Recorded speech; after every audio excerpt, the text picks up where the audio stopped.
तुम्ही पाहत आहात MCN न्यूज मराठी। छत्रपती शिवाजी महाराज यांच्याविषयी अपमानजनक व चुकीचा इतिहास सांगून बदनामी करणाऱ्या धीरेंद्र शास्त्री यांच्यावर महाराष्ट्र बंदी करून गुन्हा दाखल करण्यासंदर्भात जळगाव जामोद काँग्रेस कमिटीतर्फे 28 एप्रिल रोजी उपविभागीय अधिकारी यांना निवेदन देण्यात आलं। तसेच धीरेंद्र शास्त्री यांनी ज्यावेळी महाराजांविषयी अपमानजनक वक्तव्य केलं त्यावेळी तेथे महाराष्ट्राचे मुख्यमंत्री तथा गृहमंत्री देवेंद्र फडणवीस, केंद्रीय मंत्री नितीन गडकरी व संघचालक मोहन भागवत हे हजर होते। पण त्यांनी त्याविषयी धीरेंद्र शास्त्री यांच्यावर कोणतीही टीका टिप्पणी न करता एक प्रकारे त्यांच्या वक्तव्याला दुजोरा देण्याचं काम केलं। त्यामुळे त्यांचा पण निषेध यावेळी काँग्रेसकडून करण्यात आला। या प्रसंगी Swatitai Wakekar, Prakash Patil, advocate Amol Pachpur, advocate Bhaurao Bhalerao, Avinash Umarkar, Shaikh Nasir, Shaikh Roshan, advocate Sandeep Mankar, doctor Shakir Khan, Arjun Gholap, Vaishaltai Tayade, Juned Shaikh, Tukaram Gatmane, Zuber Patel, Sayyed Afroz यांच्यासह काँग्रेसचे पदाधिकारी व कार्यकर्ते मोठ्या संख्येने उपस्थित होते। MCN न्यूज मराठीकरिता वैभव वडोदे, जळगाव। हुंदू बाबा धीरेंद्र शास्त्री यांनी 2 दिवसापूर्वी महाराष्ट्राचे आराध्य दैवत छत्रपती शिवाजी महाराजांबाबत इतिहासाची मोडतोड करून जे वक्तव्य केलं त्याबाबत RSS आणि त्यांच्या विंगमधील लोकांच्या मनात जी कूटनीती आहे शिवाजी महाराजांचा इतिहास बदलण्याची ती उघड झालेली आहे। आणि विशेष म्हणजे त्यांनी हे वक्तव्य केलं त्यावेळी महाराष्ट्राचे गृहमंत्री, महाराष्ट्राचे मुख्यमंत्री देवेंद्रजी फडणवीस हे उपस्थित होते। तसेच केंद्रीय मंत्री नितीनजी गडकरी हे सुद्धा उपस्थित होते आणि RSSचे प्रमुख मोहनजी भागवत हे सुद्धा हजर होते। हे लोक इतर वेळी छत्रपती शिवाजी महाराजांबाबत गळा काढून ओरडतात, परंतु त्यांच्या समक्ष या धीरेंद्र शास्त्रींनी महाराजांचा इतिहास मोडतोड करून सांगितला तरी त्यांनी बरोबर शब्द सुद्धा काढलेला नाही किंवा त्या विषयावर एक शब्द बोललेले नाहीत। या गोष्टीचा सुद्धा आवर्जून निषेध करणे जरुरीचे आहे।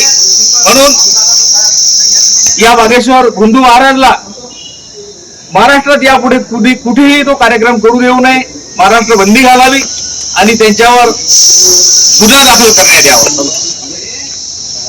तसेच कॉम्रेड पानसरे यांचे शिवाजी कोण होता हे जे पुस्तक आहे हे 1988 साली प्रकाशित झालेले आहे आणि त्यावेळेस त्या पुस्तकावर ह्या शीर्षकाविषयी जे काही वाद उपस्थित होते त्याचा कोर्टातून निकाल लागल्यानंतर ते पुस्तक प्रकाशित झालं आणि राज्यामध्ये संपूर्ण देशामध्ये या पुस्तकाचं वाचन होत आहे।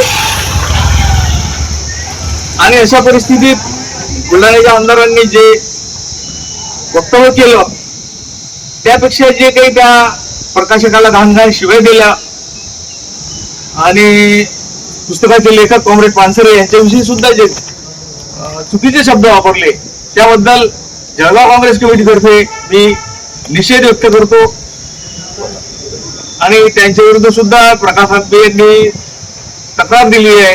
त्या तक्रारीवरून गुन्हा दाखल झाला पाहिजे अशी सुद्धा आम्ही याद्वारे मागणी करतो। धन्यवाद। संपूर्ण महाराष्ट्राचं दैवत छत्रपती शिवाजी महाराज हे आपल्या सर्वांची अस्मिता आहे। ज्यांनी स्त्रियांचा सन्मान करत दीनदुबळे असतील, शेतकरी वर्ग असेल या सर्वांना हवे असं स्वराज्य निर्माण केलं। अशा राजांबद्दल गत काळामध्ये ज्या काही आपण पाहतो आहे की RSSच्या ज्या व्ह्यूज असतील किंवा त्यांना मानणारे हे जे काही भोंदू साधू आहेत यांचं वक्तव्य आम्ही त्याचा सर्वजण निषेध करतो आहे। खरं तर या महाराजांनी आपला जो महाराष्ट्राचा इतिहास ज्याचा सर्वांना स्वाभिमान आहे, अभिमान आहे, तो इतिहास बदलण्याचं षडयंत्र यांचं आहे आणि सातत्यानं त्यांच्या अनेक कार्यक्रमातून हे आपल्याला दिसून आलेलं आहे। मागील काळात त्यांनी ज्या पद्धतीने शिवाजी महाराजांविषयी वक्तव्य केलं त्या वक्तव्याचा आम्ही निषेध करतो आहे आणि खरा इतिहास जो सर्वांना माहिती आहे तो इतिहास बदलण्याचं यांचं षडयंत्र सर्वच शिवप्रेमींनी हाणून पाडलं पाहिजे आणि अशा महाराजांना बागेश्वर धाम असेल किंवा असं जर बोलत असतील तर त्यांना महाराष्ट्रातून बंदी केल्या गेली पाहिजे आणि अशा पद्धतीच्या अशा वृत्तींचा आम्ही सर्वजण निषेध करतो। निषेध असो निषेध असो निषेध असो